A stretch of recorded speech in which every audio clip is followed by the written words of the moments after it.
함께 읽은 말씀은 고린도후서 1장 3절부터 5절까지 말씀입니다. 제가 먼저 3절 읽어드리겠습니다. 찬송하리로다. 그는 우리 주 예수 그리스도의 하나님이시요 자비의 아버지시요 모든 위로의 하나님이시며 모든 환난 중에서 우리를 위로하사 우리로 하여금 하나님께 받는 위로로서 모든 환난 중에 있는 자들을 능히 위로하게 하시는 이시로다. 우리 5절 같이 읽겠습니다. 시작. 그리스도의 고난이 우리에게 넘친 것 같이 우리가 받는 위로도 그리스도로 말미암아 넘치는도다. 아멘.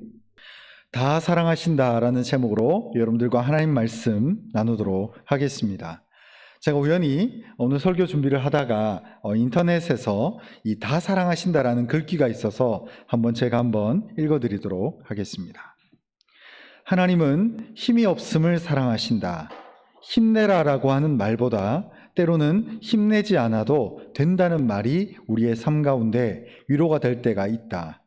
하나님은 우리에게 힘내라고 하시는 분이 아니라 도리어 힘을 주시는 분이시다.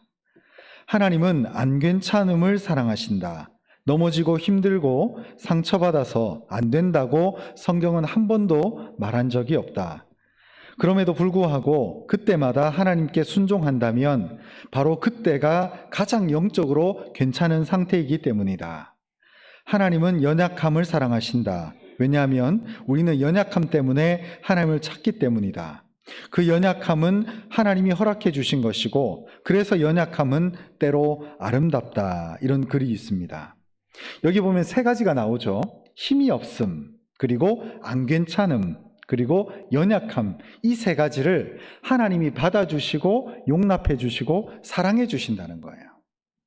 근데 우리가 가만히 보면 친구 관계 있을 때도 그렇고 다른 사람들이 있을 때도 그렇고 우리가 만약에 어떤 사람을 사귀었는데 이 사람이 시종일관 나랑 있으면서 안 괜찮아요. 그러면 이 사람과의 관계가 오래 지속될 수 있을까요? 쉽지 않죠, 그죠? 나랑 함께 있는데 계속 이 사람이 괜찮지가 않아요. 계속 힘들고 지치고 상처받고 사소한 일에도 민감하고 너무 두려워한다면 이 사람과 함께 오래 관계를 유지하기가 참 어려울 것 같아요. 근데 여기서 보면 힘이 없음, 그리고 안 괜찮음, 그리고 이 연약함을 세상은 받아주지 않는데 심지어 사람들은 받아주지 않는데 하나님은 받아준단 말이죠.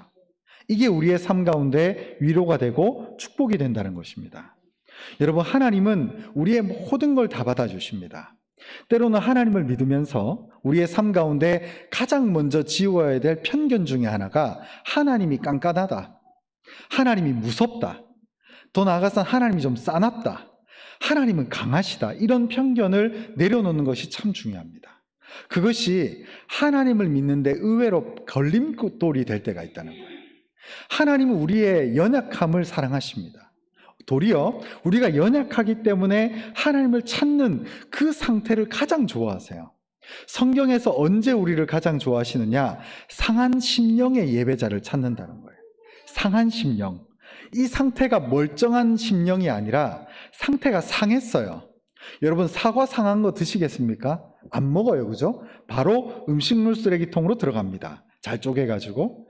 근데 하나님은 우리의 심령이 상하고 우리의 마음이 상했을 때 그 상태에서 우리는 하나님밖에 의지할 데가 없으니까 하나님은 그 상태를 우리에게 원하시는 거예요. 그래서 참 웃깁니다. 그래서 환난 중에 은혜가 있고 환난 중에 깊은 위로가 있으며 성경에서도 죄가 깊을수록 은혜가 깊다라고 말하는 거예요. 그 이유가 하나님이 도리어 사람들은 죄의 크기를 보고 내가 얼마나 부족한가, 내가 얼마나 연약한가, 내가 얼마나 괜찮지 않은가를 놓고 나를 피하지만 내 삶 가운데 진짜 다가와서 내 영적인 보호막이 되어주시고 나에게 강한 힘이 되어주시는 분이 하나님이시라는 거예요. 그래서 하나님은 냉정하고 차갑다라고 하는 오해를 버리시기 바랍니다. 그리고 또 하나, 하나님이 지금 내게 음성으로, 현상으로 안 보여주신다고 하나님은 무서우신 분, 하나님은 좀 깝깝한 분 아닙니다. 모든 상황 속에 이유가 있고 하나님은 절대자이시며 그 능력과 시선이 제한이 없으시고 시간과 공간에 제약을 받으시는 분이 아니라는 은혜를 반드시 받으시기 바랍니다. 우리가 아플 때 우리의 아픔보다 더 아파하시는 분이 하나님이고, 우리가 힘들 때 그 힘듦을 더 느끼시고 어떻게 보면 잘해줄까를 고민하시는 분이 하나님이 된다는 거예요. 이제 군대에 가면, 군대 얘기를 해서 좀 여성분들에게는 좀 송구스럽습니다만, 군대에 가면 유격훈련이라는 게 있습니다. 유격훈련이 진짜 힘들어요. 일주일 동안 아주 사람을 어떤 느낌이냐면은 삶습니다. 완전히 힘들어요. 그래서 그 훈련을 받을 때, 처음에는 이제 계급이 좀 낮을 때는 이제 그 훈련을 가면 그냥 일주일이 그냥 죽을 것 같은 거예요. 너무너무 힘들어요. 그래서 저 조교들이 까만색 모자 혹은 빨간색 모자를 쓰고 선글라스를 일부러 쓰거든요. 동정심이 안 생기게 하려고. 자신이 지금 고생하고 있는 전우를 바라보면서 이 불안해하는 눈동자를 안 내비치기 위해서 선글라스를 쓰고 모자를 이렇게 딱 눌렀습니다. 그래서 우리를 굉장히 괴롭히는데, 처음에 그 훈련을 받을 때는 진짜 무슨 잡아먹을 것처럼 훈련을 하더라고요. 근데 재밌는 사실이, 제가 이제 계급이 올라가면서 이제 전역할 쯤에는 유격 조교를 했었습니다.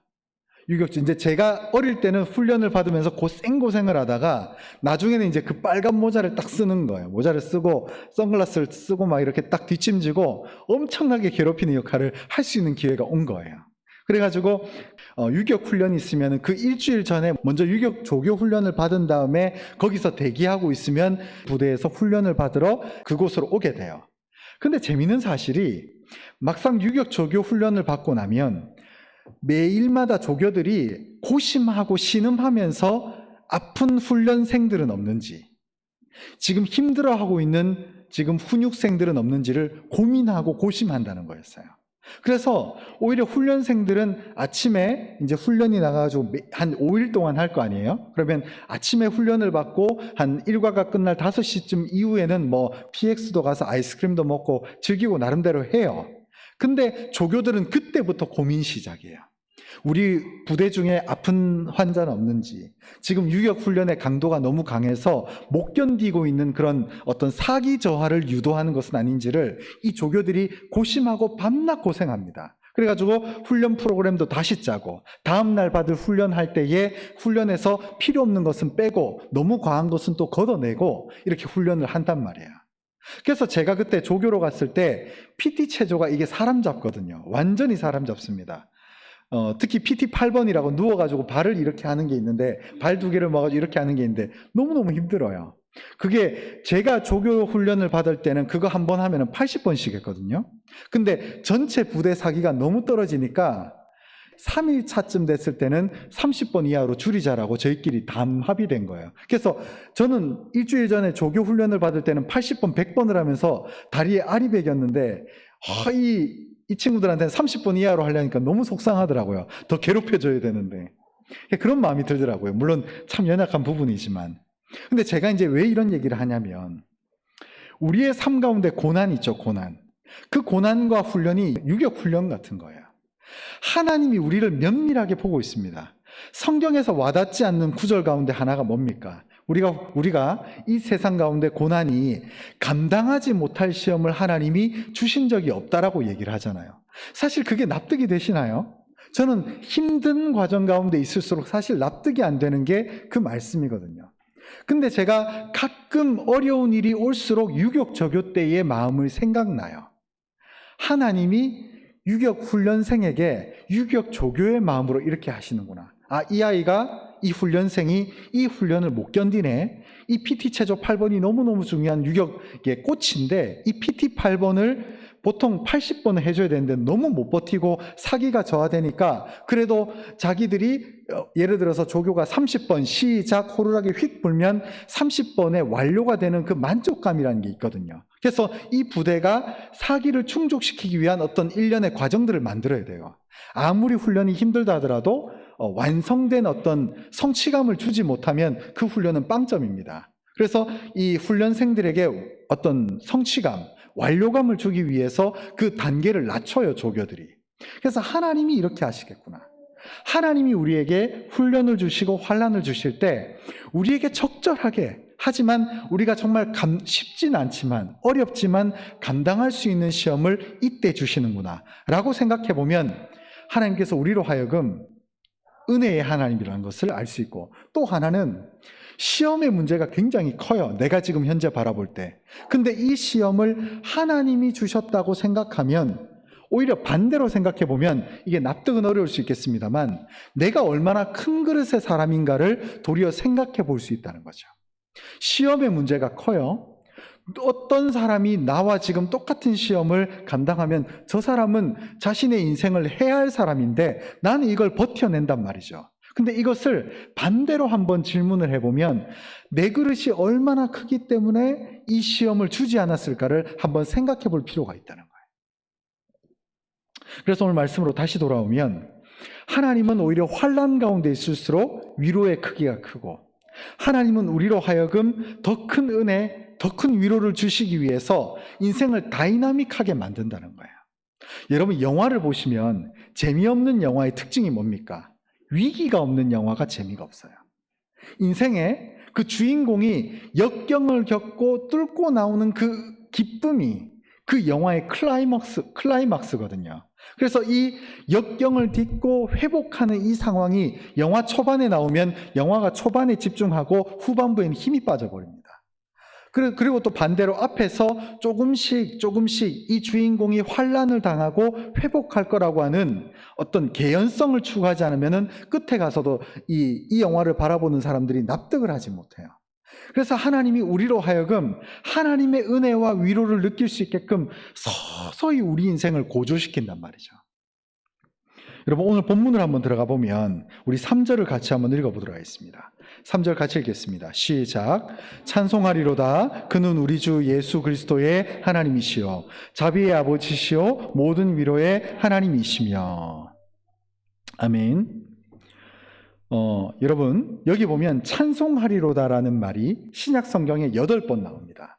근데 이 말은 사람이나 어떤 건물이나 어떤 자연, 어떤 사물에다가 한 것이 아니라 오직 성부 하나님께만 올리는 그 찬송의 가사입니다. 찬송하리로다. 그러면서 찬송하리로다. 그는 우리 주 예수 그리스도의 하나님이시요 이렇게 되어 있습니다. 근데 제가 지난 수요예배 때도 한번 언급은 했습니다만 여러분, 기도할 때 제일 중요한 것 중에 하나는 내가 뭘 도와주십시오, 어떤 무언가를 해주십시오라는 기도는 제 신앙생활 가운데 크게 의미가 없더라고요. 이것은 뭘 바꾸지를 못해요. 여러분, 우리 기도의 핵심이 뭐냐면 성경을 창세기에서부터 계시록까지 쭉 한번 읽어보면 성경에 나온 인물 가운데 기도를 할 때 가장 핵심은요, 하나님한테 뭘 달라, 이걸 구해달라가 어떻게 보면은 가장 전면에 있는 내용일 수 있겠지만 핵심은 아니라는 것을 제가 어느 순간 발견을 하게 됐어요. 그 핵심이 뭐냐면 오히려 무언가를 구하는 자체가 핵심이 아니라 우리 신앙생활과 기도생활의 핵심이 뭐냐면 하나님을 향한 신앙 고백입니다. 여러분, 예수님이 십자가에 달리셨을 때 성부 하나님을 어떻게 외쳤나요? 하나님 아버지라고 외쳤습니다. 그 예수님의 신앙 고백이 거기 담겨 있는 거예요. 여러분, 또 오늘 본문에 보면 사도 바울이 하나님을 뭐라고 얘기를 하냐면 자비의 아버지시요 모든 위로의 하나님이시다 라고 얘기를 하고 있습니다. 그리고 제가 그 수요예배 때 그 창세기에 보면 하갈이라고 하는 인물이 그 아브라함과 사례로부터, 특별히 사례로부터 학대를 당하고 그 아브라함의 텐트를 떠나는 중이었어요. 그리고 나서 그 광야를 방황하면서 이집트로 가려고 몸부림을 하다가 그 광야에서 하나님을 만나고 위로를 받고 나서 하나님을 향한 신앙 고백을 합니다. 그때 뭐라고 얘기를 하냐면 하나님은 살피시는 하나님이시다 이런 말을 해요. 여러분, 우리 기도의 핵심은요, 예를 들어서 어떤 문제가 있는데 이 문제를 해결해 달라가 아닙니다. 하나님은 이 문제의 본질을 알고 있어요. 도리어 어떤 문제와 환난은 하나님이 이 문제와 환난을 오히려 나에게 주심을 통해서 믿음을 발전시키게 하고 신앙을 성장시키게 하셨어요. 그렇기 때문에 우리의 기도는요, 어떤 문제가 발생했어요. 근데 우리는 때로 왜 소리치면서 기도할까요? 이 문제를 하나님이 모르실 수도 있다는 생각 때문에 주여 들어주시옵소서 기도할 때가 있잖아요. 물론 그 기도 하셔야 됩니다. 그러나 신앙의 핵심은 거기서 기도가 끝나면 안 돼요. 점점 나아감을 통해서 어떤 일이 이루어지지 않았음에도 불구하고 될 줄 믿고 믿음으로 선포하는 기도까지 나아가야 된단 말이죠. 여러분, 하갈은요, 자신의 여주인인 사레로부터 두드려 맞았습니다. 정신적, 육체적 학대를 동시에 가함을 받았어요. 너무 힘들었단 말이에요. 그리고 광야를 떠났습니다. 그런데 광야 가운데 하나님이 하갈 네가 이집트로 돌아가지 마라. 내가 너한테 복 줄게. 지금 너가 잉태한 그 이스마엘을 통해서 12족속이나 나오게 되는 민족의 은혜를 줄게. 그렇기 때문에 너는 이집트로 가지 말고 약속의 땅 가나안 땅, 더 나아가서 너를 정신적으로 학대하고 널 육체적으로 학대했던 너의 여주인인 그 사레 밑으로 들어가서 그 여주인에게 복종하라. 그 수하에 복종하라라는 말을 합니다. 근데 한번 생각해 보시죠. 갑자기 사레가 잘못을 했잖아요. 그러면 하나님 정도 되시면 사레가 직접 자기의 치맛자락을 붙들고 내가 잘못했어. 내가 미안해. 내가 너 그동안 때린 거, 구박한 거 용서해줘. 라고 얘기하는 상황이 아니고, 더 엄밀히 말하면 일이 바뀐 게 하나도 없어요. 그러나 그 하나님을 향한 믿음의 고백과 하나님의 말씀을 통해서 순종의 역사를 통해서 될 줄 믿고 하갈이 돌아가는 겁니다. 여러분, 믿음은 다 이루어지고 나서 움직이는 게 아니라 그 말이에요. 그러니까 우리의 기도의 핵심은요, 어떤 문제를 향해서 기도하는 게 아니고 될 줄 믿고 선포하는 신앙 고백이 믿음의 역사라는 거예요. 어떤 눈에 보이는 걸 못 믿는 사람이 어디 있겠어요? 그건 불신자도 다 믿죠. 그러나 하나님이 우리에게 원하시는 것은 될 줄 믿고 선포하는 그것. 그래서 하나님을 뭐라고 합니까? 사도 바울은 여기서 자비의 하나님, 모든 위로의 하나님. 자, 이 정도로 은혜로운 말을 하면 사도 바울 인생에 고난이 없어야 되잖아요. 근데 고난은 멈추지 않습니다. 사도 바울이 죽을 때까지 목숨의 위협을 받고 계속해서 감옥에 갇혀요. 근데 핵심은 뭐냐? 하나님이 위로의 하나님이라는 것을 선포하는 사도 바울의 신앙 고백에 있다는 거예요. 여러분, 어떤 사람이 저한테 와서 일면식도 없는 분이, 제가 교회에서 기도하고 있는데 예를 들어서 저 문을 열고 누가 오셔가지고 저한테 1,000만 원 빌려달라고 하면 제가 주겠습니까? 안 주죠. 왜? 저 사람이 갚을지 안 갚을지를 어떻게 알아요? 그러니까 그 사람은 나하고 관계가 없잖아요. 근데 어떤 관계 있는 사람이 그 사람에게 도와줘도 저 사람이 갚을 수 있는 능력과 신뢰가 쌓인 사람이고 관계가 있는 사람이면 당연히 빌려주죠. 이게 무슨 얘기일까요? 기도도 마찬가지예요. 신뢰관계입니다. 하나님이 우리에게 원하는 것은 무슨 알라딘 램프의 요정처럼 램프를 비벼가지고 램프의 요정이 나와가지고 네 소원이 무엇이냐가 아니에요. 하나님이 우리에게 원하는 것은 관계입니다. 관계. 기도 한 판 한다고 이루어진다. 그거 오히려 우리 신앙의 긴 신앙의 그 어떤 레이스, 그 어떤 경기 가운데 도움이 안 돼요. 오히려 기도를 안 들어주는 게 정답입니다. 여러분, 신앙은요, 관계입니다. 관계. 기도 한 번 어떤 사람이 했는데 하나님이 응답 다 해준다? 그 사람한테 하나도 도움이 안 돼요. 오히려 독입니다. 그것은.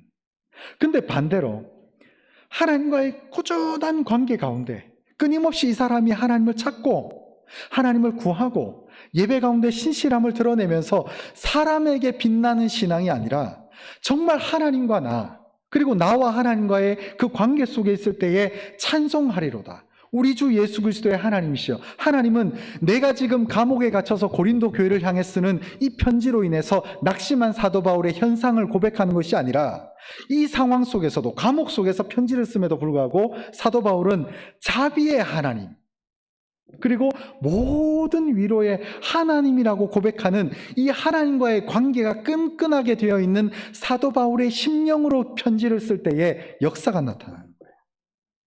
신앙은 관계입니다. 무엇보다 하나님과의 관계예요. 하나님과의 관계가 멀어졌는데 기도했는데 하나님이 뭐 문제를 해결해 주더라, 이거 도움이 전혀 안 돼요. 하나님과의 신앙과 하나님과의 관계는 하나님을 향한 나의 신앙은 관계로 이루어져야 돼요. 끈끈한 관계. 위기와 어려움이 당할수록 그 신앙 고백하는 그거. 그래서 하갈이 주님을 사막에서 만났을 때 나를 살피시는 하나님, 그래서 나를 감찰하시는 자의 우물이라고 해서 부엘라 헤로이라고 하는 이름으로 그 사막에서 강을 만들어 놓고, 우물을 만들어 놓고 하나님을 경배한 거예요. 여러분, 신앙 고백입니다.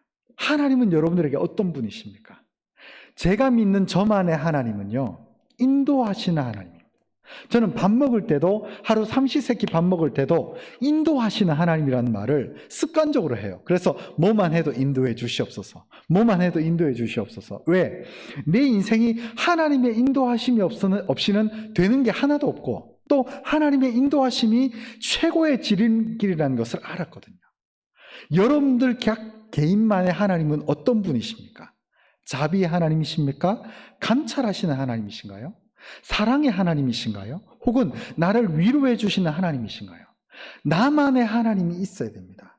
그 관계가 이루어짐을 통해서 하나님의 응답의 역사를 1단계부터 서서히 올라갈 때, 때로 어느 순간에 보면 기도를 안 하고 생각만 했는데도 이루어 주시는 거예요. 이런 기가 막힌 하나님과의 관계의 역사가 있다는 거예요. 여러분, 절대 신앙을 번갯불에 콩 구워 먹듯이 믿지 마십시오. 그런 분이 없으시겠지만 당연히.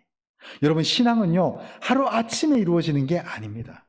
위기 때마다 하나님을 찾고, 때때마다 하나님께 부르짖고, 꾸준히 하나님께 부르짖으면서 하나님께 영광을 구하고 하나님과의 꾸준한 관계 속에 있을 때에, 오늘 이 사도 바울, 감옥에서 편지를, 지하 감옥에서 꿉꿉한 데서 편지를 쓰고 있음에도 불구하고 이 사도 바울이 하나님께, 이 하나님을 자비의 아버지, 그리고 모든 위로의 하나님이라고 신앙 고백을 하고 있는 거예요.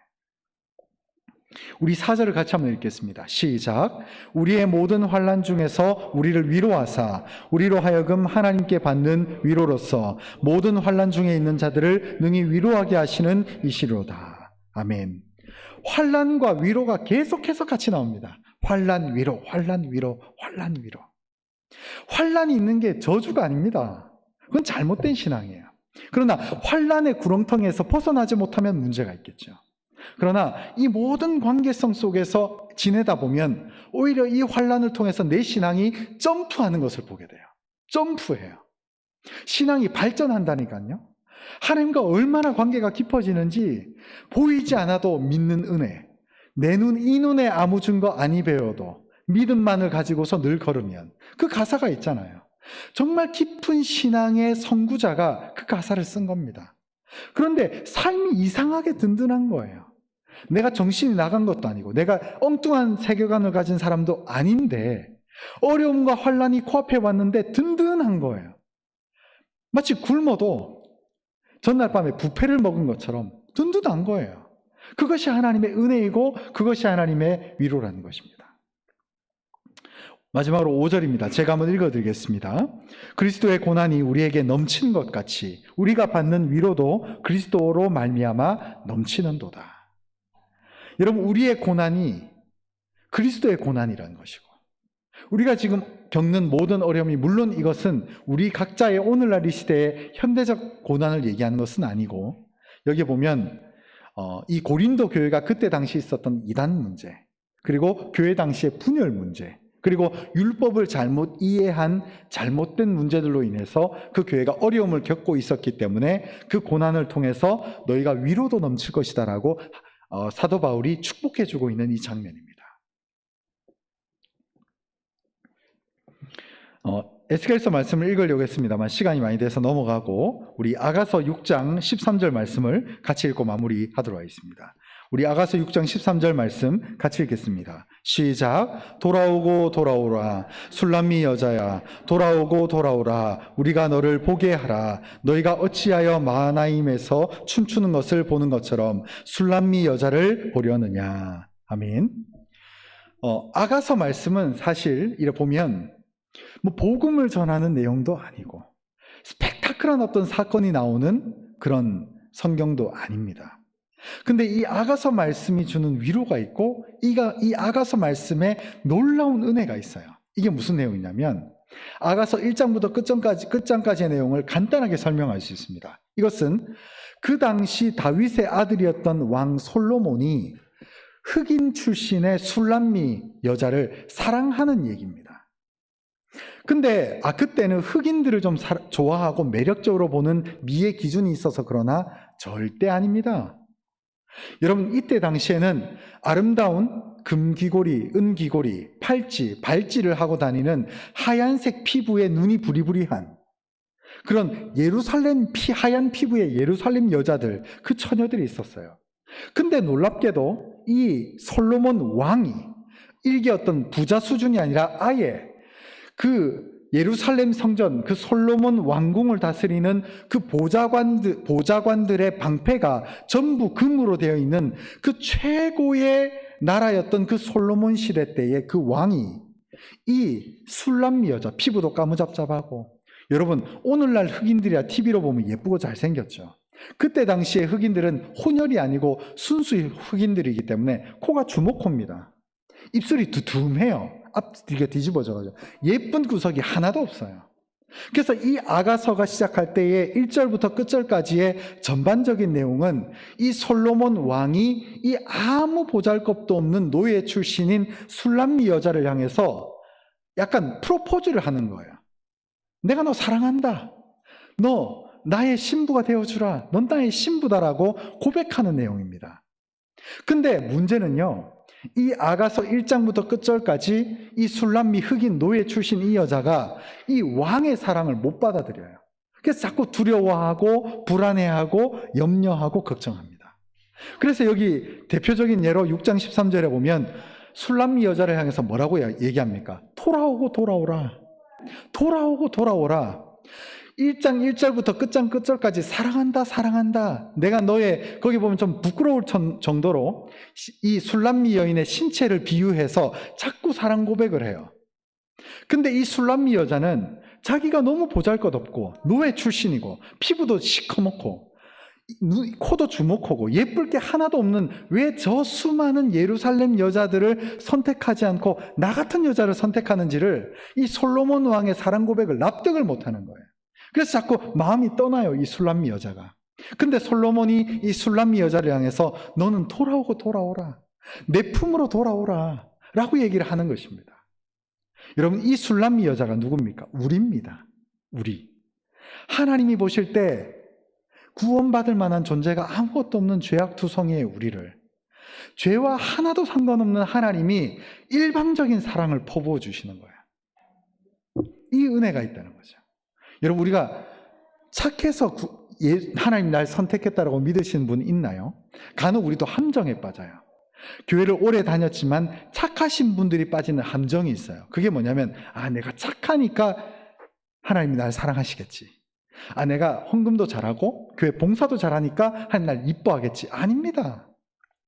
굳이 제가 따진다면 에스겔서 16장 6절부터 22절에 보면 하나님이 우리를 어떤 시선으로 바라보는지를 봅니다. 여기 보면 피투성이라는 말이 등장해요. 우리는 이 죄가 피입니다. 피. 그래서 온통 피가 묻어있는 피투성이 같은 존재가 우리라는 거예요. 6절, 내가 내 곁으로 지나갈 때에 내가 피투성이가 되어서 발짓하는 것을 보고 내게 이르기를 너는 피투성이라도 살아있으라. 다시 이르기를 너는 피투성이라도 살아있으라 하고, 22절, 네가 어렸을 때에 벌거벗은 몸이었으며 마치 아기가 출생했을 때 어미의 태 속에서 죄의 피투성이로 나오는 상태를 지금 비유한다라고 볼 수 있습니다. 그래서 네가 어렸을 때에 벌거벗은 몸이었으며 피투성이가 되어서 발짓하던 것을 기억하지 아니하고 네가 모든 가증한 일과 음란을 행하였느니라. 뒷부분은 좀 제외하면 우리가 피투성이었다는 거예요. 여러분, 피투성이를 한번 이렇게 만져본 적이 있습니까? 피가 다 묻어납니다. 찝찝하고 별로 좋지도 않아요. 근데 하나님이 우리 피투성이 같은 존재를 씻기시고 회복시키시며 사랑까지 부어주시는 위로의 하나님이라는 것이죠. 그래서 오늘 말씀을 마무리하면, 여러분, 하나님의 사랑을 절대적으로 받으시기 바랍니다. 도망치지 마십시오. 여러분, 우리는 술람미 여인, 아무 예쁜 구석도 없고 하나님의 사랑을 받을 만한 아무 외부적인 조건이 없을수록 더 나를 지명하시고 불러주셨다는 것을 믿으시기 바랍니다. 우리는 율법주의자들이 아닙니다. 내가 이런 일을 했으니까 하나님 날 더 사랑하시죠가 아니에요. 하나님을 더 사랑하고 더 사랑하기 때문에 내가 헌신하고 내가 자원하고 내가 봉사하는 것이죠. 그리고 두 번째, 그렇기 때문에 이 하나님께 모든 것을 맡기고 맡기는 훈련을 날마다 하시기 바랍니다. 작은 일로 너무 염려하시기 마시기 바라요.